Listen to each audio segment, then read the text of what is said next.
자, 그러면 이제 그 연맹왕국에서 고대 국가 이제 발전, 그 니베르 교사 30페이지 좀 펴보세요. 자, 이 고대 국가의 성립 과정 관련돼서 이제 초창기 연맹왕국에서 고대 국가로 이제 발전하기 시작했죠. 그래서 그 내용을 이제 있는데, 연맹왕국에서 고대 국가로 이렇게 발전을 했고, 그래서 연맹왕국 단계까지 최종적으로 발전한 국가들이 고구려, 백제, 신라를 중심으로 해서 주변 소국을 대상으로 활발한 정보 활동을 전개했고, 이걸 바탕으로 해서 왕권을 강화시켰다. 그리고 이제 고대 국가에서는 왕의 세습권이 확립됐죠. 그래서 이제 여러분도 알다시피 뭐 어디에서 어디로 확립됐죠? 예, 그 형제상 속에서 부자상 속으로 이렇게 확립이 했죠. 그 다음에 이제 삼국이 율령을 공포하고요. 거기 외에도 이제 여러 가지 특징들이 있어요. 여기는 안 나와있지만 뭐 불교를 공인한다든지 불교를 수용하고 그 다음에 영역국가 있죠? 예, 영역국가 이런 것들을 이뤘다는 거 이런 것들이 특징이죠. 자, 그리고 이제 고구려는 이제 쭉 넘어가고 여기에 이제 볼 게 뭐냐면 백제와 관련된 거 이제 좀 볼게요. 다음 장 넘어가서 자 여기 보면 이제 예전에는 어떻게 설명해요? 삼국사기에 따라서 고구려 계통과 유민 세력들이 한강 유역의 토착 세력과 결합이 돼서 백제를 만들었다 그렇게 이제 보고 있는데 최근에 이제 관점은 좀 달라지고 있죠. 고구려 계통이 아니다. 예. 그래서 그 당시 고구려 계통이 아니라 어떤 계통이다? 부여 계통이다. 그래서 부여 계통하고 그 당시 그 한강 유역의 토착 세력들이 결합이 돼가지고 백제를 만들었다. 그래갖고 그걸 이제 그 주장을 하고 있고요. 예전에는 고구려 계통이 이제 내려왔다는 걸 보여주기 위해서 계단식 돌무지 무덤과 여기 보이시죠? 그 다음에 뭐하고 비교해요?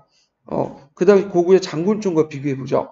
여기 비슷하죠? 모양이요. 근데 요거에 대해서도 이제 반론이 있어요. 어떤 반론이냐면 일단 석촌동에 나와 있는 그 계단식 돌무지 무덤 자체가 4세기 후반에 만들어진 거야. 예.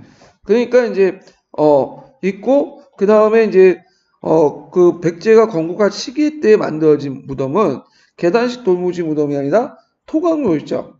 그리고 계단식 돌무지 무덤이 4세기 후반에 만들어졌으면 그 전에 돌무지 형태가 초기 단계가 나와야 될 거 아니에요?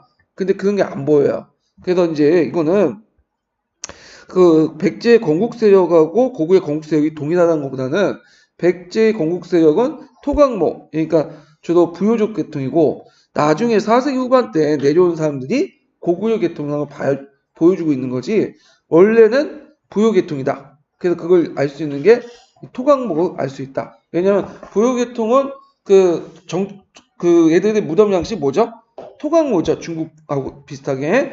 이런 거 연결시켜갖고 이제 반박이 있어요. 다른 관점이 있다는 거. 그래서 이제 교과서와 좀 다른 관점도 존재한다는 걸 알아두시고요.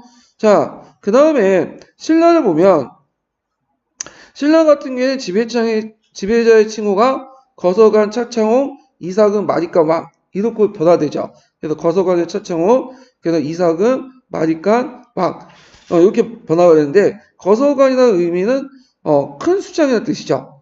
예, 그래서 박혁 거세 이런 거 있고 그 다음 차창홍은 웅자가 무당이라는 뜻이에요. 그래서 제사장 이런 뜻이거든요.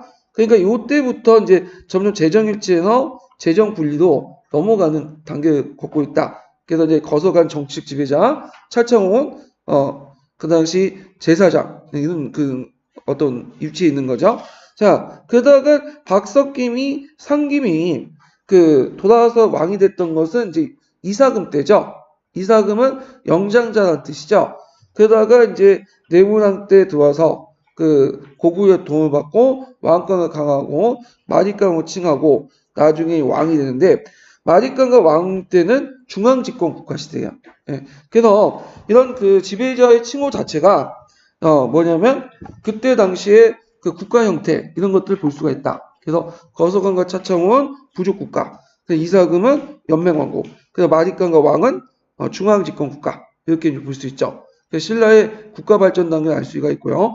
그러면 고구려 백제는 이런 고유한 칭호가 없었을까요? 분명히 있었어요. 예. 근데 그 삼국사기에는 그 내용을 뺐어. 아니면 기록이 전해지지 않거나. 그래서 이제 그 백제 같은 경우에는 그 중국 측 사서에 보면 뭐라고 하냐 어라라고 해요. 어라. 그래서 백제 왕을 어라하 이렇게 얘기하거든요. 네, 이게 중국적 사서에 나와 있어요. 그리고 부여의 왕도 뭐라고 하냐면 어라하라고요.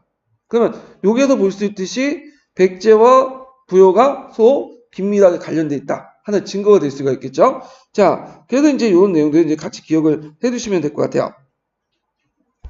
그 다음에 뭐 가야 부근에서는 여기에서 이제 좀 보면 뭐 덩이세가 화폐처럼 사용했다 이 내용이 있고, 그 다음에 이제 상구의 이제 통치체제 정비 관련된 내용은 나중에 이제 또 하겠지만 뭐 재가입, 그 다음에 백제 정상회의, 신라 화백회의 이런 것도 있다. 네, 그리고 자, 그 다음에 여기 쭉 밑에 넘어가서 이 호우문은 좀 알아야 되겠죠. 그래서 을면령, 극강상, 강개토지, 호태왕, 호우십. 네. 그 을묘년이라는 것은 을묘년에 제작한 거예요. 그래서 국강상이라는 것은 장제의 이름이고, 강개토라는 것은 뭐예요? 영토를 넓혔다 이런 의미고요. 호는 그게 미칭이고, 태양은 이제 강개토 대왕이 호칭이고요. 호우십이라는 게 나오는데, 호우십이라는 건 뭐냐면 여기 보면 호우명이 보이죠? 호우명은 제사 그릇이야. 제사용 그릇이죠. 거기에 10이라는 것은 넘버링 붙이는 거야. 제품 번호야. 그래서 호우를 만드는데 이 호우가 10번째 만든 호우다. 이런 의미예요. 자, 그러면 이걸 이제 호우명이 나왔기 때문에 그 나온 무덤을 호우청이라고 하는데, 이게 고구려에서 나온 게 아니라 어디에 나온 거야? 신라에서 나온 거야. 그래서 그 당시에 신라가 고구려의 영향을 많이 받았다. 이런 것들 알 수가 있죠. 그래서 이 호우명 그릇을 통해서 그 당시 상황을 유추할 수 있겠죠. 자, 그 다음에 쭉 넘어가서 이제 칠지도를 볼게요. 칠지도. 칠지도 예전에 한번 기초에 나왔기 때문에 좀 볼 필요가 있어요. 칠지도가 이제 여기 있죠. 칠줄 명문. 자, 예전에는 이게 그림만 나왔어. 근데 이게 나올 가능성이 있어요. 실지도가. 이 실제로 왜 중요하냐면,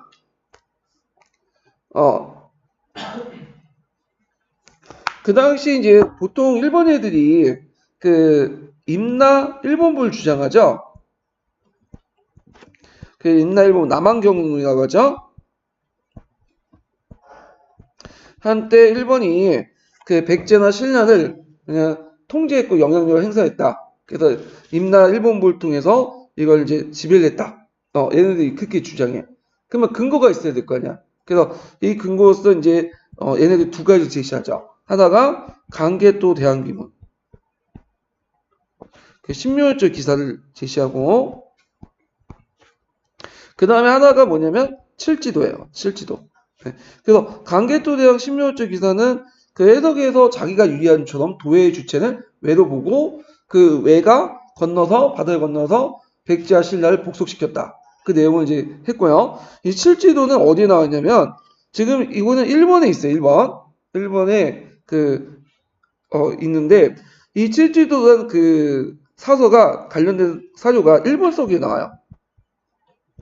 일본서기에 어떻게 나오냐면 근초공왕이 누구한테 바쳤다?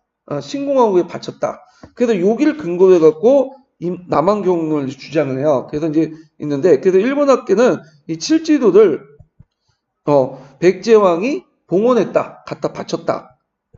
이런 식으로 이제 봉헌설을 주장하죠. 근데 우리나라 학계에서는 나중에 해석을 하겠지만 이건 맞지가 않다. 왜냐 고대 국가에서 옷과 칼을 하사하는 거는 바치는 거나 하사하는 거는 옷과 칼은 하사품이었지 갖다 바치는 게 아니야. 그래서 상국이 하국한테 내리는 거죠. 그게 의례적이기 때문에 이거는 봉헌이 아니라 하사다. 누가? 백제가 일본 야마토 정부에게 하사한 거다. 왜? 그 당시 일본이 친미달에 그 당시 많은 지역 남쪽 지역을 그 근초공항이 도와주기 위해서 용병을 파견해갖고 같이 파견해가지고 그 친미달을 멸망시켰잖아요. 그러니까 일본이 용병으로 파견된 거죠. 그러니까 그거에 대한 그 고마움으로 근초공항이 그 아들이었던 근구상한테 시켜가지고 일본 왕한테 하사한 것을 칠지도고 일본 서기는 이걸 거꾸로 써놓은 거야. 자기들이 받았다는 식으로. 자, 그렇게 이제 있고 세 번째는 세 번째는 동진이 하사했다. 백제 하사설이고 동진이 하사했다. 동진 하사설 이렇게 세 가지 있어. 이건 동진이 백제를 통해서 왜 하사한 거다. 그래서 왜냐면 그 칠지도 명문에 보면 태하다는 그 연호가 있어요. 태하 있죠? 예, 요자가 이 그 마모대에서 안 보이지만 일단 태하라고 해석하고 있어요. 그래갖고 태하의 연호는 동진의 연호이기 때문에 동진 황제가 백제 왕위 때 주어서 일본에 하사한 거다. 동진 하사설 이렇게 세 가지 설 있어요. 근데 우리나라 학계에서는 어디를 기반으로 얘기하죠? 백제가 하사했다. 그래서 백제가 하사했다는 것을 보면 금방 알 수가 있어요. 이 명문에. 그러면 이 칠지도를 보죠. 칠지도는 일본 나라에 있는 이소노카미 그 신국에 있는 거예요. 그래서 지금 있는데 여기의 특징을 보면 7가지 가지가 있죠. 그래서 이 칠지도라고 해요. 예. 근데 이거는 무기용으로 만든 게 아니에요. 의식용, 제대용으로 만든 거야. 그래서 이제 있고 그러면 이제 요 보면 앞면과 뒷면에 명문이 적혀 있어요. 상감해갖고 그 내용을 보면요. 자, 여기면 점점 이렇게 있죠. 여기 표시되어 거 있죠? 요거는 뭐냐면 마모돼도 안 보이는 글자야. 근데 이제 우리가 유추하기는 그 당시 동진의 연호인 태하라고 유추하고 있어요. 그래서 태하 4년에 5월 16일 병호인데 자, 정양 그 한낮에 100번 재련한 그 쇠를 가지고 칠지도 만들었다. 이건 뭐냐면 이제 칼을 만드는 방법이 두 가지가 있어요. 주물틀에 넣어서 센물 넣어서 만드는 방법과 그 다음에 달고 가지고 쳐가지고 그 모로에 해가지고 망치로 쳐가지고 다듬는 방법이 있어. 예. 근데 이거는 다듬는 방법으로 쳐가지고 단련시켜갖고 만드는 방법 두 번째 방법이죠. 주물틀을 만드는 방법은 대량 생산이 가능해요. 근데 강도가 약하죠. 근데 하나하나 다져가지고 만든 칼은 강도가 강하다. 그만큼 정성을 들여서 만들었다. 이렇게 있죠. 그 다음에 이제 칠지도를 만들었다. 온갖 적병을 물리칠 수 있다. 예, 그래서 배병. 여기에서 이제 벽자는 어떤 의미냐 물리치다. 예, 그래서 이제 여러 가지 병사나 뭐 질병 이런 것들을 물리칠 수 있고 그 다음에 이걸 누구한테 하사냐? 공공후왕. 공공후왕.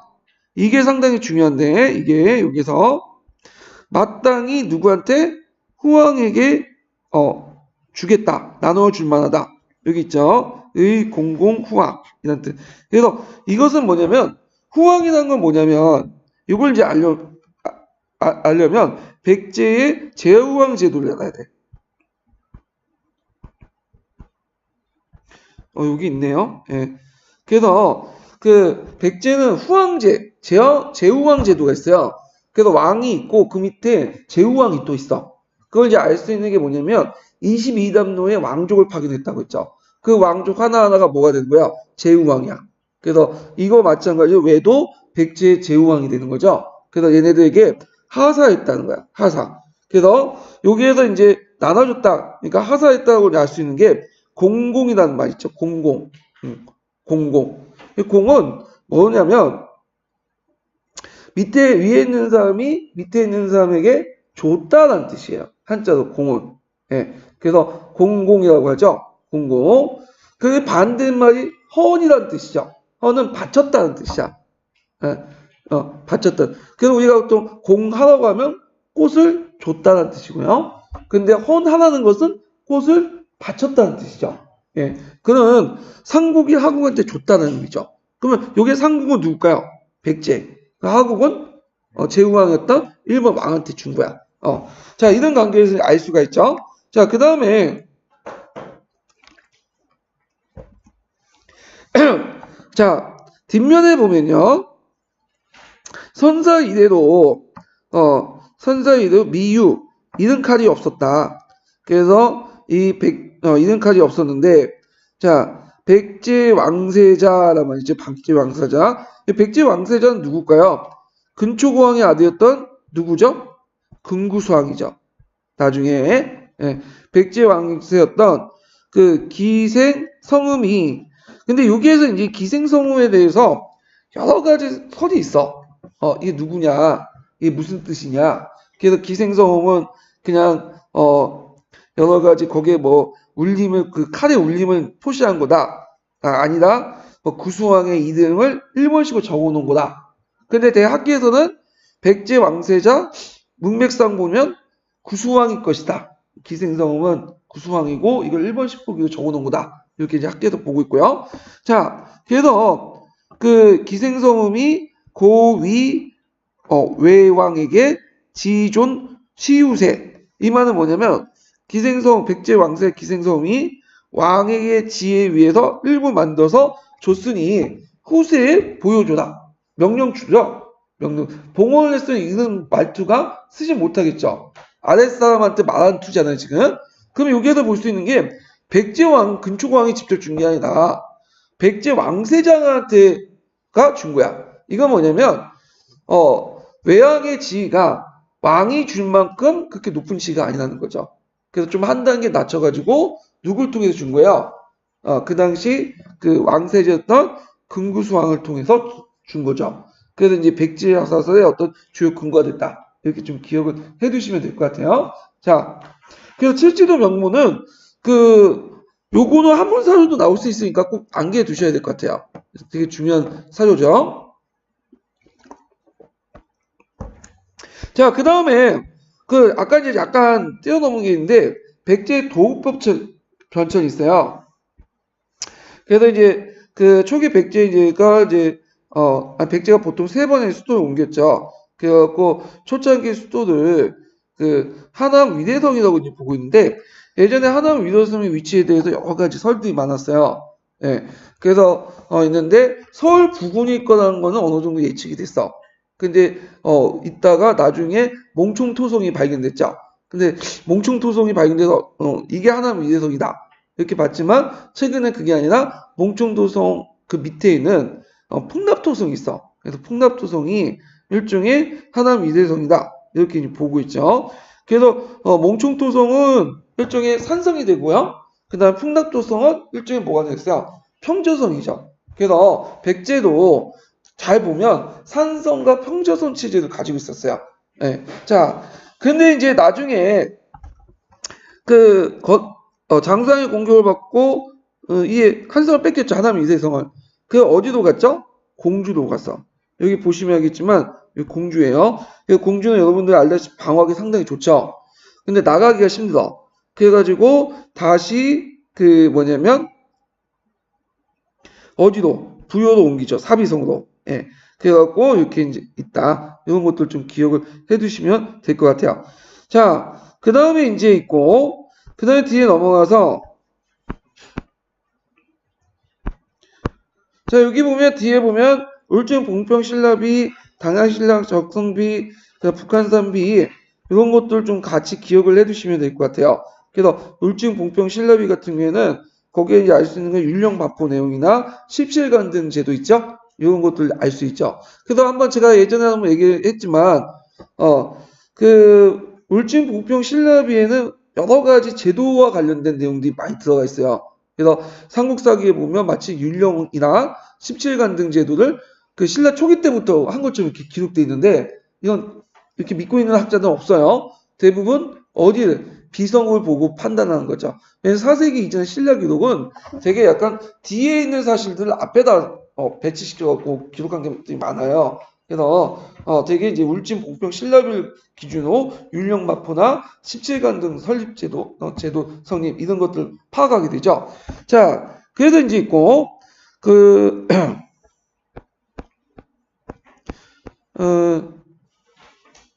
다음에 이제 여기에서 이제 보면 천리장성 부분도 좀 파악을 해두시고요. 예. 그래서 이제 천리장성 내용. 그래서 기존의 요동방어선을 서로 연결시켰다. 근데 여기 교과서도 약간 잘못되는데 영계소문이 직접 성곽축조를 감독한 건 아니에요.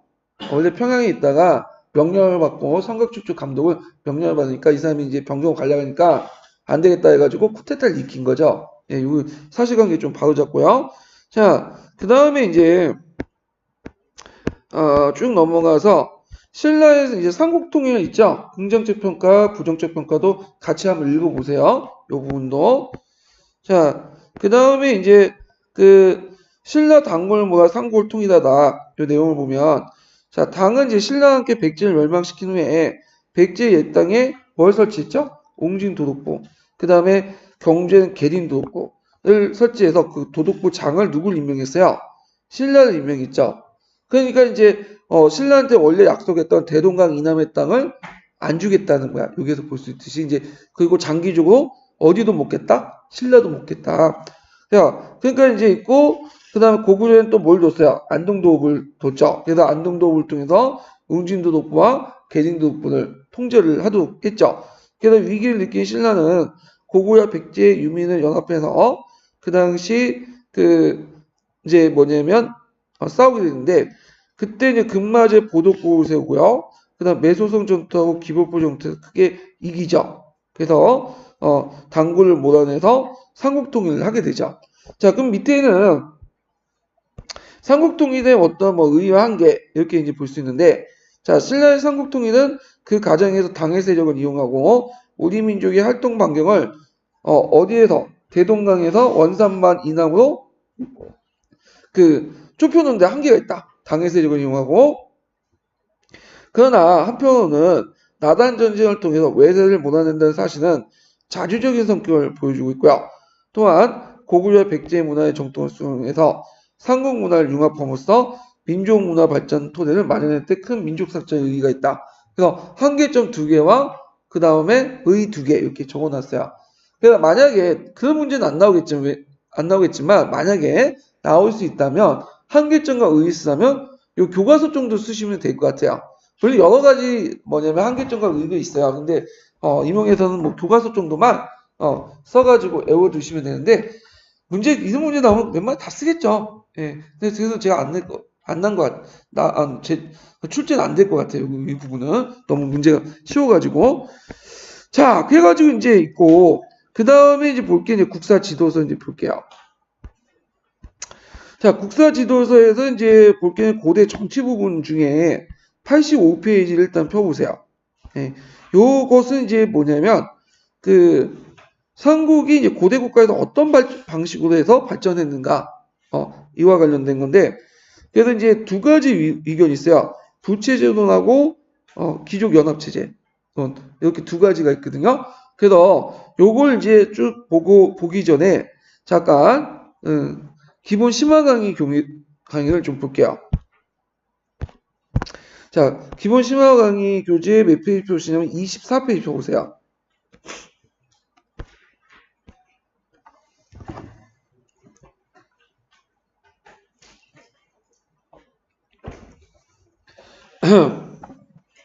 자, 그 삼국이 이제 중앙집권국가 어떻게 이행했는가 이걸 좀 봐야 되는데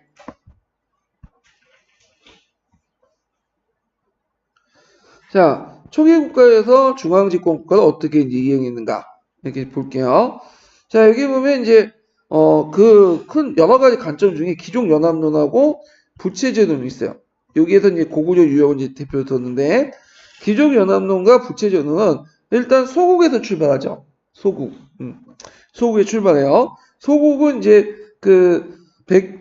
고구려 같은 경우에는 나 또는 노라고 부르는 소국에서 출발하고 근데 이제 어떻게 이제 하나에 좀 다른데 먼저 귀족연합론을 보면 이 소국들이 있는 부족장들이 중앙에 올라와서 뭐가 되는 거야? 귀족이 돼요. 그래서 이 귀족은 왕권 밑에 처음부터 종속이 돼버린 거야. 그리고 귀족회의인데 이 귀족회의에서 주도권을 장악한 것은 누굴까요? 왕이죠. 예. 그래서 이제 있고 그리고 처음부터 왕이 백성을 지배하는 형태야. 예. 그리고 나서 더 왕권이 강화돼서 왕권이 이제 강화돼서 권력이 집중이 되고 귀족들은 이제 요 밑에 더 귀족 관료가 되고요. 이렇게 되죠. 그래서 이제 귀족연합론은 소국 귀족연합체제 그다음 권력 집중에서 전제 왕권 체제 이렇게 하죠. 전제 왕권이라는 것은 권력이 어디에 집중됐다는 거야? 왕한테. 근데 이게 기종연합론은 딱 보시면 알겠지만 정치 체제 가지고 이제 정치만 국한돼 가지고. 예. 자, 그리고 왕권을 너무 높게 평가해서 초기 때부터 왕권이 강화됐다. 다른 귀족보다. 근데 이제 이 부채제도는 그렇게 안 보죠. 부채제도는 정치뿐만 아니라 정치를 둘러싼 어떤 사회나 구조, 경제 이런 걸 좀 약간 포괄적으로 봐요. 구조적인 측면에서. 그래서 이제 이거 보면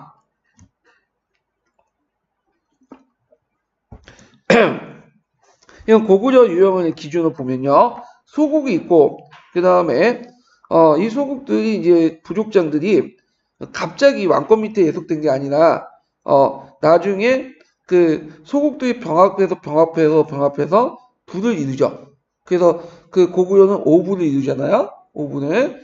그리고 이제 그 밑에 또 그 밑에 부에 예속되어 있는 또 뭐가 있어요? 분해부가 있죠. 그리고 밑에 백성들이 있고 그다음 왕이 있고요.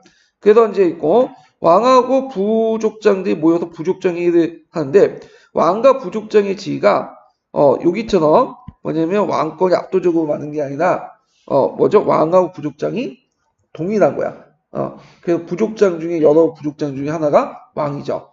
그리고 이제 지배관계를 보면 누춘적 지배관계인데 자, 왕이 누굴 지배하죠?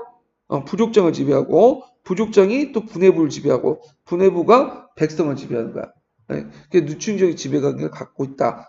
자, 그러다가 이제 간등제와 이제 신분제가 정비되면서 이제 권력이 이제 중앙으로 집중이 돼요. 네, 그래서 부의 부족장들은 이 중앙에 올라가서 뭐가 되는 거야? 귀족이 되는 거야. 근데 이때부터 중앙집권체제라고 하는데, 자, 이 중앙집권체제의 의미를 좀 알 필요가 있어요. 자, 이 중앙집권체제는 어디와 대비돼서 한 거죠? 지방과 대비돼서 한 거죠. 그래서 지방의 권력과 중앙의 권력이 어느 게 더 많다는 거야. 중앙이 많다는 거죠. 그렇지만 전제왕권 체제하고는 좀 개념이 달라요. 전제왕권은 뭐야? 왕한테 권력이 집중된 거야. 물론 왕한테 권력이 집중된 건 중앙집권이지만 모든 중앙집권이 왕한테 권력이 집중된 건 아니죠. 자, 예를 들어서 우리나라도 중앙집권 국가죠. 근데 실제로 그 중앙집권 국가지만 대통령이 권한이 많다고 또 볼 수는 없죠. 의회라든지 다른 권력기구하고 견제를 이루잖아요. 마찬가지로 이들도 처음엔 중앙집권이었는데 초창기 중앙집권은 처음부터 왕권이 강한 건 아니야. 이 귀족세력과 왕권이 대립하고 서로가 밀당을 하는 거죠. 그러다가 시간이 지나면서 어떻게 된 거야? 왕권이 강화되는 방향으로 나가게 되는데 그래서 부의 성격도 바뀌게 돼요. 처음에는 그 정치적 단위로서 부의 성격이 강했죠. 현원적이 아닌 좀 지우시고 그래서 그 지연적이보다는 이걸 좀 지우시고 정치 단위, 정치적 성격,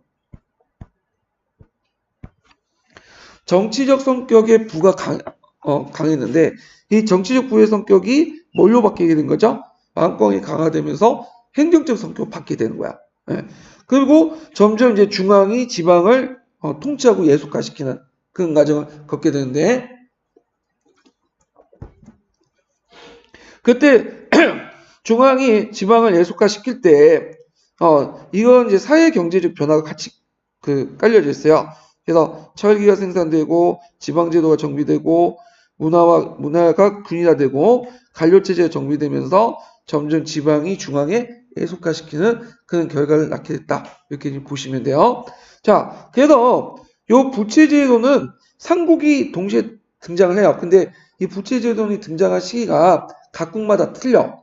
그래서 대개 보면 나라의 경제 발전이, 사회 구조적 발전이 빠른 나라가 어디 나라죠? 고구려죠. 고구려는 이미 2세기 때부터 부채제가 등장했다. 빨리 등장했다가 빨리 없애버리죠. 예. 그래서 고구청왕 때 부채제가 5부가 행정적 성격으로 바뀌잖아요. 그리고 마지막으로 등장했던 게 뭐냐면 그 사회 발전 단계가 제일 늦은 신라예요. 신라는 이제 학자마다 견해가 많지만 대개 보면 5세기 말 왕권이 이제 강화되면서 그와 대립하는 귀족들이 부를 이제 형성하죠. 예. 그래서 육부가 만들어지잖아요. 그리고 대립하고 있다가 나중에 이제 6세기 말에서 7세기 넘어가면 이제 왕권이 강해지면서 부가 어떤 성격으로 바뀌게 돼요? 얘는 정치적 성격에서 행정적 성격으로 바뀌게 되죠. 예. 그래서 이제 국가마다 좀 다르다 이렇게 좀 기억을 해두시고 또 부채제도에서 나중에 소개하겠지만 고구려 유형하고 신라 유형이 또 달라요. 이게 미세하게. 예. 자, 그럼 정리해서 보면요. 자, 앞에서 이제 설명한 기종연합론은 자, 국가발전 단계 소구, 기종연합체제, 전제왕권체제 이고요. 부채제도는 여기에서 소구, 부채제, 중앙집권체제 이렇게죠. 여기까지. 근데 이제 6세기에서 7세기 넘어가면서 공통적으로 나타난 게 뭐냐면 얘네들이 기종연립체제. 여기 공통적으로 나타나. 그러니까 기종연합론이든 부채제도든 공통적으로 6세기에서 7세기 때 기종연립체제가 나타나는 건 공통된 견해고 그 다음에 나중에 통일신라 시대 무효왕의 무슨 왕권 시대가 나타나죠? 전제왕권. 그래서 기종연립체제, 전제왕권 공통적으로 나타난다는 걸 인정해요. 다만 그 전에는 이런 게 전제왕권체제, 중앙집권체제 등 다른 어떤 국가 발전 단계를 보이고 있다는 거예요. 예. 자, 그래서 기종연합론은 기종연합체제에서는 왕권이 기속된 중앙기족계를 구성하고 정치하는 운영된 형태고 전제왕권체제에서 국왕 1인이 왕권이 귀족도 압도한 형태였다. 자, 부채제도는 여기는 부라는 의미는 단위 정치 체제예요. 그래서 예전에는 현현적이고 지연적인 의미로 이제 해석을 했는데 그렇게 이제 최근에는 그렇게 해석하지 않았고 단위 정치 체제로 해석해요. 그래서 우리식으로 따지면 뭐 한나라당 그 다음에 뭐 한나라당 열린우리민주당 이런 식으로 해석을 한단 말이에요. 열린우리당으로. 자, 그래서 이제 자치적으로 성격이 강하고 족장에 의해서 일을 처리하고 가장 유력한 부의 왕씨는 관료 조직을 통해서 족장층을 편제하고 전문 행정 용어를 통해 각 부를 통제하는 방식이죠. 그다음에 이제 그 부체제 안에서 각 부에 뭐가 있다고 했죠? 자율성을 가지고 있다고 했죠. 자치적 성격. 요걸 이제 보면 이게 이제 한통이라든지 구특이라든지 그 지도서에 있는 내용인데 자, 중앙정부에서 그 대외교섭권이 박탈되었으나 분해부에 대한 상당한 자치권을 갖고 있죠. 분해 일에 대해서. 그 예를 보면 고구려의 손오부 자체의 종묘사직을 갖고 있고 조상신과 토지시에 제사를 냈다. 이거 똑같은 말인데 조상신의 제사를 지내는 것을 뭐라고 하죠? 종묘라고 하죠. 그 다음에 토지신과 공무신의 제사를 지내는 건 뭐라고 하죠? 사직이라고 하죠. 종묘와 사직은 일종 한 국가를 대표할 수 있는 대명사예요. 우리가 종묘사직이라는 말을 쓰잖아요. 자, 그만큼 국가 내에 또 하나의 손오부 국가체제를 가지고 있었다고 보시면 돼요. 자, 그 다음에 여기 보시면 알겠지만 고구려는 그 당시 소국이었던 나노가 통합되면서 그 부가 되고 또 그 부 안에 예전에 그 분해부라는 게 있었죠. 그래서 이 부 안에 분해부가 또 존재하고 있었고 부단위도 족장이 배출되고 있었다. 그래서 초창기 때는 손오부 중심이었다가 나중에 계도부 중심으로 바뀌게 되죠. 그래서 왕씨 두 개였는데 나중에 태조왕 이후부터는 계도부 통합이 돼요. 자, 그 다음에 각 부의 대가들이 독자적인 관리, 사자 조인 같은 것들을 이제 데리고 있었고요. 자, 그래서 이제 이런 것들이 이제 부채제도의 이제 자율성, 부의 권한이 가운데 자율적으로 이제 가지고 있었다는 구체적인 어떤 사례고요. 그 다음에 뒤에 넘어가서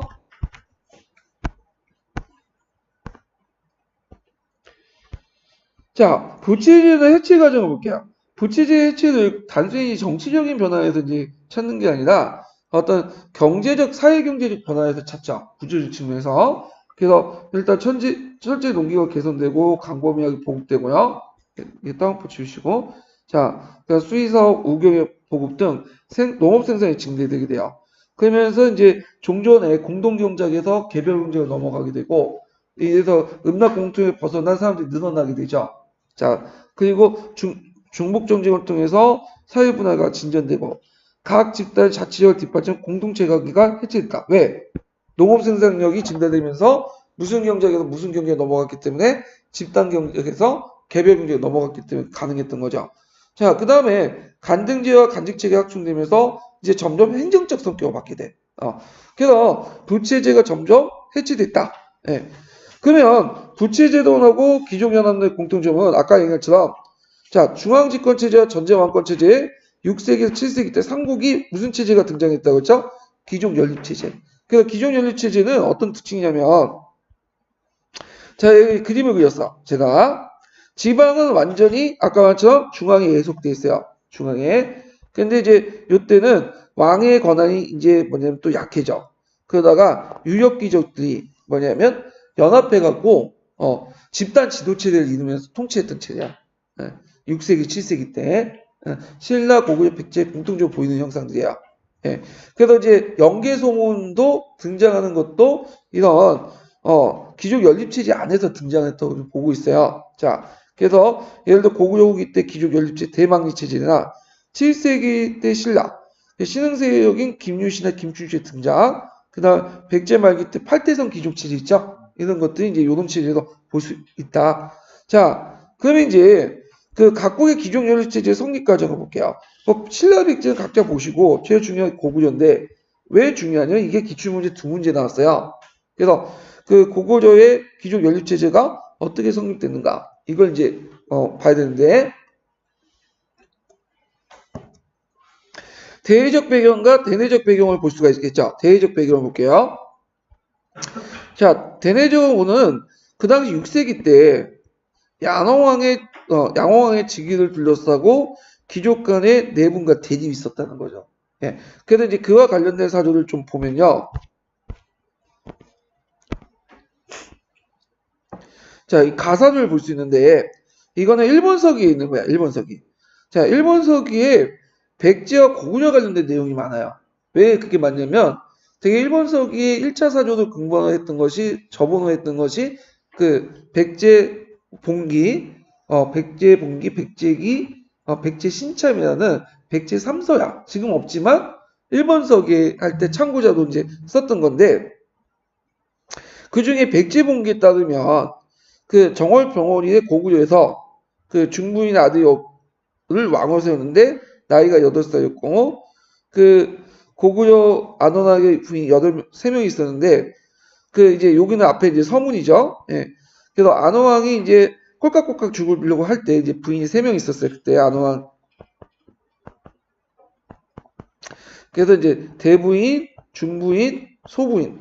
근데 대부인이 자식이 있었으면 얘가 적장자로 이렇게 왕위가 될 수 있는데 없어. 그래서 이제 중부인의 아들이 이제 뭐냐면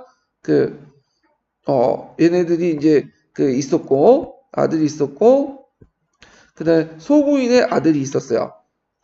근데 중부인의 외가와 소부인의 외가가 이제 좀 막강했나 봐. 그 당시에요. 그래서 중부인의 외가가 어디냐면 추군이고요.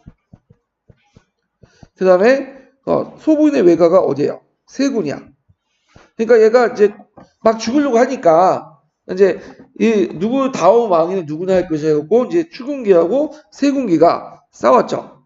그래서 누가 이겼어요? 예. 그래서 이제 추군기가 이겼죠. 그래갖고 그때 추군기에서 세군기를 대규모 죽였어. 한 2,000명 정도. 그래서 이제 양원왕이 왕이 됐는데 문제는 그 과정에서 많은 사람이 죽게 되고 정치적 혼돈이 일어나니까 야, 안 되겠다. 그래서 집단 지도체가 형성됐다는 거야. 유족 귀족 가문기. 그 다음에 또 이제 보면 그 당시 고구려가 대외적으로 상당히 위기에 처해 있었어요.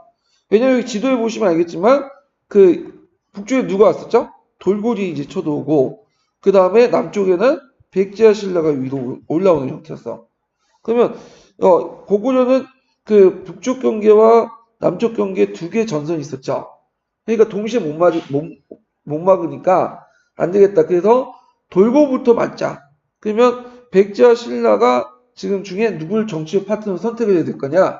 그러면 고구려 입장으로는 상대적으로 신라가 좀 약해 보이니까 신라를 선택한 거죠. 그러면 세상에 공짜가 없다고 신라가 손을 내밀면 뭔가 줘야 되겠죠. 그 땅을 일부 떼줬어. 함경북도 일대를. 그래서 그것을 알 수 있는 사료가 뒤에 이제 항초정비와 마오정비에서 알 수 있는데 그래갖고 이제 신라와 미작을 맺고 그 당시 땅을 떼줬다. 기록에는 없어요. 그냥 유추할 수 있는 거야. 그걸 이제 볼 수 있는 게 이제 사료에서 금속문 자료에서 이제 볼 수 있는데, 자 여기에 이제 뒤에 넘어가서 항초정비를 보자. 항초정비. 자 항초정비는 여러분도 알다시피 뭐와 관련된 사료예요?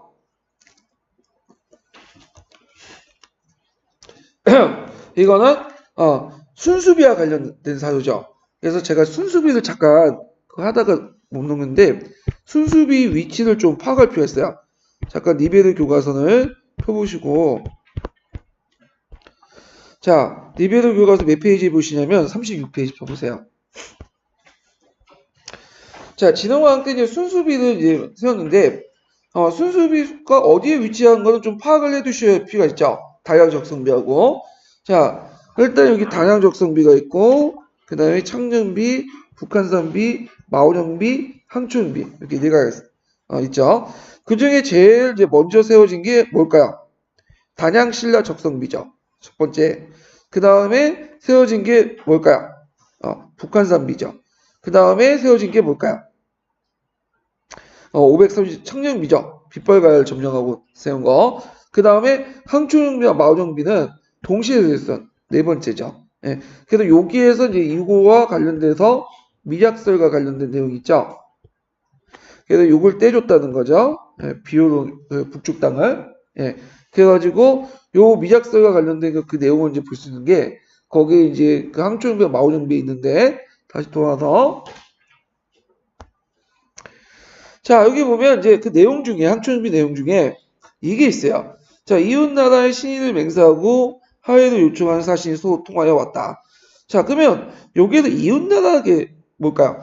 자 항초정비는 함경북도 북쪽에 있죠. 그럼 이웃나라는 국경선을 접하는 나라는 하나밖에 없어. 어디죠? 고구려죠. 그래서 고구려가 와갖고 신을 맹세하고 하회를 요청했다. 그 친선을 맺었다는데 고구려 입장을 때 자기 땅을 쳐도은 신라군하고 싸우지 않고 그냥 백기투항을 한다는 소리잖아요. 그렇게 해석할 수도 없고 그 정세는 땅을 미리 떼주고 여기까지만 너네 먹고 더 이상 올라오지 마라. 그렇게 약속을 했다는 거야. 그래서 이제 거기에 남방을 좀 안정시킨 다음에 그 병력을 북방으로 이제 이동시켰다. 물론 거기에 떼어준 땅은 나중에 이제 다시 고구려가 돌교세로 막고 나서 병력을 집중해서 먹게 돼요. 그래서 고구려에서 고구려 땅은 다시 편입되죠. 자, 그래서 요 내용들 이렇게 연결시켜서 보시면 될 것 같아요. 자, 부채질 유형은 이제 아까 이제 두 가지 유형이 이제 크게 볼 수 있는데, 대고구려 유형하고 신라 유형이 있어요. 고구려 유형이 전형적인 어떤 부채질 유형이에요. 그래서 이제 오부족 체제가 5개 개별적인 초기 국가 형태, 그들이 연합해갖고 왕이 됐다. 그래서 되게 이제 고구려가 됐다는 거죠. 그래서 초창기 때 한인성 지역은 손오부 쪽이죠. 그게 알 수 있는 게 이 손오부는 비두부라고 하죠. 또 그래서 한인성 그 지역에 오년산성 부근에 흐르는 강이 비두수예요. 예, 그래가지고 그 비두부가 그 당시 중심 지역이 한인성 일대다, 오년산성 일대다 이렇게 보고 있고, 근데 이제 그 계로부가 국내성으로 이동했죠. 예, 그래갖고 이제 그 뭐냐면 오늘날 퉁구 지역으로 이동하는데 이 지역은 계로부의 중심 지역이죠. 예, 그래서 이제 그 수도를 옮긴 거는 단순한 수도를 옮긴 게 아니라 처음에 비도부가 손오부가 중심이었다가 어디로 계도부로 옮겼다 이렇게 했는데, 이 옮기는 시점에 대해서 이제 삼국상에 유리왕으로 돼 있지만 그걸 믿는 학자는 없어요. 2대 유리왕 때 옮겼다는 걸 볼 수 없고, 되게 국내성의 그 옮긴 시점에 대해서 산상왕 때 설도 있고 태조왕 때 설도 있고 되게 많아요. 그래서 제가 예전에 기출문제 분석할 때 그 관련돼 갖고 제가 한번 정리를 해봤거든요. 예. 그래서 얘네들은 각 지방세력들이 통합해갖고 동등한 그 가정에서 이제 통합을 했기 때문에 포용성이 있어. 다양한 세력들은 이제 뭐냐면 통합을 하는데, 신라는 좀 달라요. 신라는 한 곳에 있어서 사료 유촌들이 육부로 돼가지고 이제 지방을 통치하게 되죠. 나눠서. 그러다 보니까 지방 세력을 포용할 그 능력이 안 돼. 포용력이 별로 없어. 그래갖고 나중에 신라가 통일하고 나서도 그 문제점이 등장했죠. 그래서 통일신라 시대 지방세력들을 포용하지 못하고 배척하고 장보 같은 사람도 죽이고 그러니까 이제 신라 말기에 들어가면 어떻게 돼요? 지방세력들이 뭐냐면 신라에 가가지고 한 자리 하는 것보다는 각 지역에서 자신의 어떤 세력 기반을 굳혀서 호족으로 이제 등장하게 되고 그 중에 한 명이 어떤 고조가 뭐죠? 전국을 통일하게 된 거죠. 예. 그래서 이렇게 신라 고구려가 초창기 때부터 이렇게 다른 유형 형태로 국가 발전이 이뤘기 때문에 이런 것들이 좀 특징이 있다. 같은 부채전에도 고구려형과 신라 유형이 좀 다르다. 이런 것들 좀 기억을 해두시면 될 것 같아요. 요 내용은 이제 한국사 길라잡이에 있는 내용이에요. 예. 자, 그러면 국사지도서를 이제 볼게요. 국사지도서.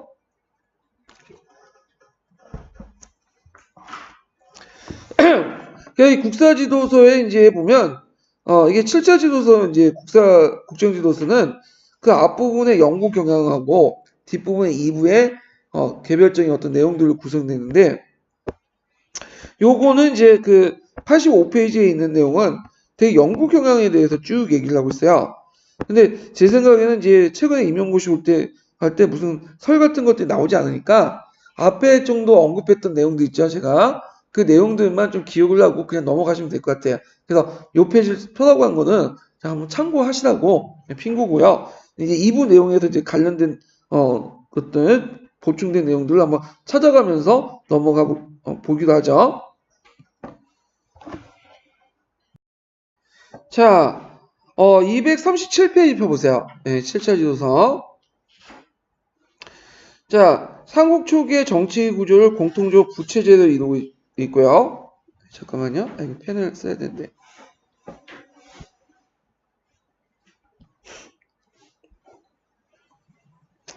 자, 부채제를 이루고 있고, 그래서 이제 고구려는 5부, 신라는 6부, 백제, 부여, 고구려, 이주민 집단으로 구성된 부 등 삼국 연립체제 용맹체를 형성하여 삼국의 건국 주체가 되었다.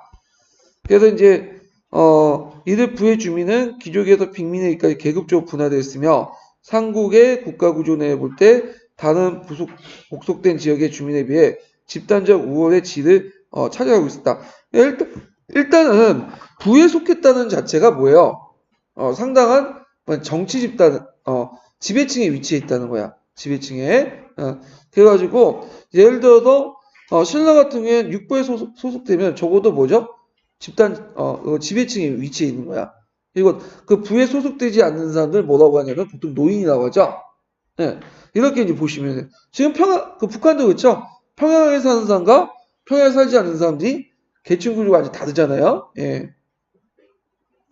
자, 그래서 이제 삼국 초기의 각부는 중앙정부에 의해서 그의 대교섭권이 박탈되긴 했으나 일단은 분해에 대해서 상당한 자치권을 행사했었다. 그래서 요 예들이 아까 지금 언급했던 거 있죠? 고구려에서는 손오부 자체의 종묘 사직을 제사하는 등 상당한 독자성을 유지하고 있었다. 자, 한편 삼국 초기에 정복된 지역의 주민들은 병합했던 때의 소국 또는 음락들도 각각 중앙정부에 복속되어 있었고 이들 음락은 자치를 행했으며 중앙정부의 공락을 바치고 군사적으로 협력했다. 이런 내용도 있고요. 그래서 음락 공동체의 유지가 잔존돼 있었다는 거야. 부채제도에서. 부채제 단계에서 왜 음락 공동체 유지가 잔존돼 있었냐? 왜냐하면 생산력이 미약했기 때문이에요. 생산력이 미약했기 때문에 그 철기가 널리 확산되지 못하고 그래서 그 당시에 사람들은 좀 뭘 했어? 농기구가 목기였죠. 석기나. 그런 걸 가지고 농사 짓다 보니까 개별 경쟁이 안 돼요. 집단적으로 모여가지고 공동 경쟁을 하게 되죠. 그러면 토지의 사유화도 이루어지지 못하고 그러다 보니까 음락 공동체가 계속 남아있을 수밖에 없어. 그러면 국가를 유지하려면 음락 공동체를 계속 유지시켜야 되잖아. 그러니까 이런 부채제도니 자치권을 많이 갖고 있는 부채제도니 유지될 수 있었던 거죠. 자, 그렇지만 이런 것들 또 붕괴됐던 건 뭐냐면 철기가 보급되고 생산이 올라가면서 개별 경쟁이 되면서 이제 사람들이 이제 뭐냐면 음락 공동체를 벗어나더니 활동을 하게 되니까 그 이제 부라는 존재가 필요가 없게 된 거죠. 그래서 중앙의 권력이 강화되면서 지방을 예속화시켜 나간 거야. 그래서 부채 해체 과정은 사회경제적 맥락과 같이 좀 생각을 할 필요가 있어요. 자, 뭐 이런 내용들이 있는데 이제 요거는 각각 이제 보시고, 자, 그 다음에 이제 그 신라의 왕호 변천 과정을 좀 볼게요. 아까 전에 잠깐 설명했는데, 자, 거서관이라는 것은 태양을 의미하는구나. 그래서 있고, 그 다음에 그 신라 제사장, 군장, 대인. 그래서 거서관은 정치적 지배와 그 다음에 뭐도 같이 있죠? 이건 제사장의 일도 같이 있다. 그러니까 요 단계는 일종의 뭐죠? 재정 일치. 그 다음에 차차홍은 이거는 국왕치고의 샤머적 성격이 있죠. 웅이란 뜻은 아까 전에 말했지만 무당이란 뜻이었어요. 예. 그래갖고 이것도 이제 뭐냐면 제사장 이렇게 있지만 거서관은 이제 제사장의 성격보다는 정치적 수장의 의미가 좀 강해요. 예. 자, 하여튼 이렇게 있고 이사금은 영장자, 사왕, 개왕 이런 건데 개왕은 계승하다. 사왕은 뭐냐면 그 후계자라는 의미거든요. 이런 식으로 이제 있고 요때 있고 그다음 마디가는 우두머리, 대수장 이렇게 있죠. 그래서 왕권의 성장을 반영하고 있다. 그리고 이제 그 중국식 왕이란 친구는 지징왕 이후부터 사용됐죠. 자, 그래서 이런 것들 그래서 신라의 왕호 번처는 어떤 거와 관련됐죠? 정치적 발전 과정과 서로 연결됐다. 이런 거와 연결시켜서 보시면 되고요. 자, 그 다음에 거기에 이제 강개토 대왕 비문이 있죠. 그거 한번 각자 보시고 되게 많아요. 여기 뭐 강개토 대왕 신묘절 기사 있죠. 네, 해석 부분도 그래서 1번 측의 해석 기사가 그 다음에 정인보 해석 기사 이진희 씨가 비문 변조설 그 내용들 예전에 기출 문제 나왔으니까 좀 기억을 해주시고요. 자, 장수왕 때 평양성을 천도했죠. 예. 그래서 이제 있는데 요것도 사실관계에서 틀려요. 요거는 왜 틀렸을까요? 장수왕 때 평양성이 없었죠? 어디도 거기 안악궁성 그 다음에 대선상성 그리고 평양성 그 남쪽에 있었어요. 평양 지역으로 천도된 거지 평양성 천도한 거 아니야. 평양성 나중에 만들어진 거거든요. 자, 하여튼 자, 장수왕이 평양으로 천도한 이유에 대해서 보자. 자, 여러 가지 이유가 있겠죠. 일단 강개토대왕 이후에 국토가 확장되고 국력이 신장되었다는 점. 평양은 고조선 이래의 역사적 문화적으로 발전된 지역이었던 점.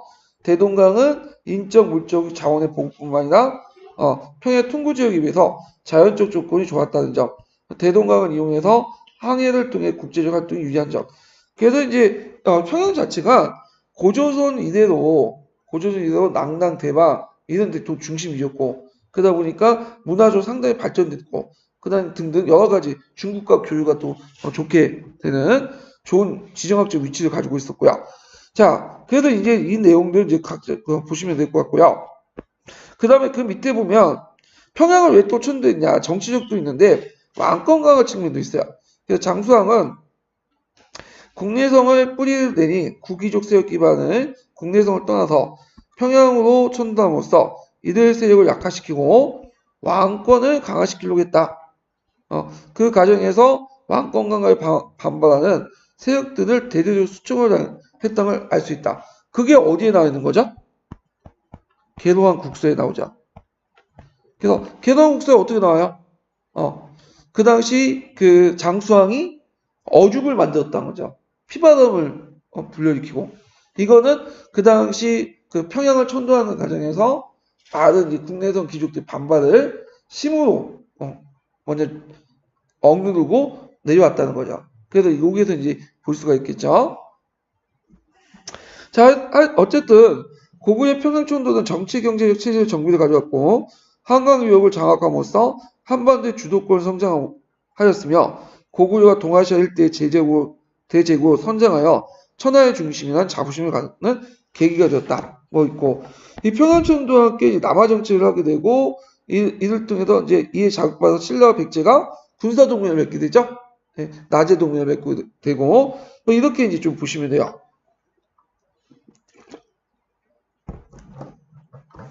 자, 4세기 후반에 이제 해외 진출설 같은 것도 이제 아까쯤에 제가 교과서 이제 할 때 얘기한 것 같은데 요것도 관련된 내용 한번 읽어보시고요. 자, 근초공항의 정복 사업도 상당히 많죠. 이것도 있고 웅지시대 백제 정치도 쭉 읽어보세요. 예.